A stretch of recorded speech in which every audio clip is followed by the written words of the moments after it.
आज मी तुमच्याबरोबर जी recipe share करते ना, ती उपवासासाठी खूप स्पेशल अशी रेसिपी आहे. ती म्हणजे आहे वरीच्या तांदळाचे भात.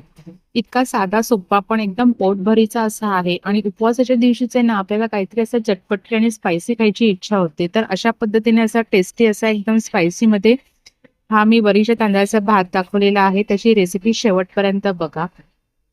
आणि चॅनलवर नवीन आहे, चॅनल अजून सबस्क्राईब केलं नसेल तर लवकरात लवकर चॅनल सुद्धा सबस्क्राईब करा. चला तर मग वेळ न घालवता आपण सुरुवात करूया.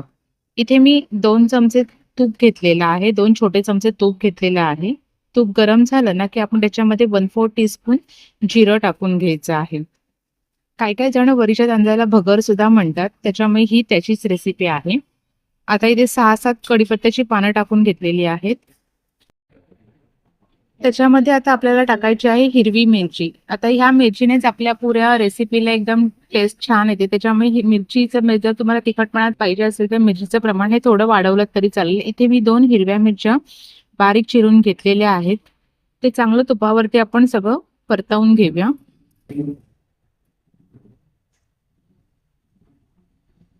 आता इथे मी वरीचे तांदूळ घेतलेले आहेत, म्हणजे भगर घेतलेली आहे अर्धा कप. कारण ही शिजल्यानंतर त्याचं क्वांटिटी ही डबल होते. त्याच्यामुळे घेतानाच ती थोडी घ्यायची. म्हणजे तुम्हाला किती क्वांटिटीमध्ये करायचं आहे त्याच्यानुसार तुम्ही ठरवायचं आहे, की आपल्याला भगर किती घ्यायची आहे, म्हणजे वरीचे तांदूळ किती घ्यायचे. आता मी इथे अर्धा कप घेतलेले आहेत आणि ते तुपावरती ना छानपैकी असे परतवून घ्यायचे आधी.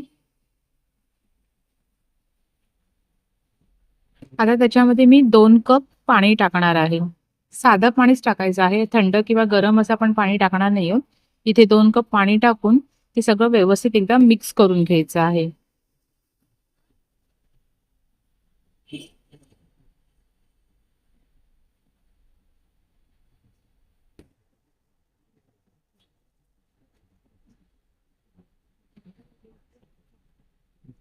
चवीनुसार त्याच्यामध्ये आता आपण मीठ टाकून घेऊया.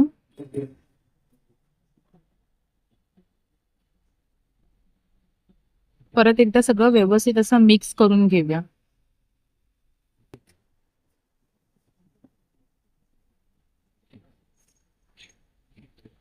आणि आता असंच आपल्याला ते थोडं शिजायला ठेवायचं आहे. म्हणजे जसं वरीचा तांदूळ हा शिजत येतो, म्हणजे तसा तो पाण्यामध्ये गरम होत जातो, तर तसा तो घट्ट होत जातं ते. त्याच्यामुळे तिथपर्यंत आपल्याला हे असंच ठेवायचं आहे. ह्याचं पाणी थोडं कमी होईपर्यंत आपल्याला हे असंच मीडियम फ्लेमवरती शिजत ठेवायचं आहे. जसं ते शिजत जातं तसं त्याला घट्टपणा येत जातो. आता परत एकदा आपण सगळं मिक्स करून घेऊया. हे बघा अशा पद्धतीने आपला तांदूळ छानपैकी शिजलेला आहे. आता आपण त्याच्यावरती थोडंसं मी त्याच्यामध्ये ना ओलं खोबरं टाकून घेते. अगदी 1 चमचा ओलं खोबरं थोडं आपण त्याच्यामध्ये टाकून घेऊया. परत एकदा सगळं व्यवस्थित असं मिक्स करून झाकण ठेवून एक 10 मिनिटाची त्याला वाफ काढून घेऊया.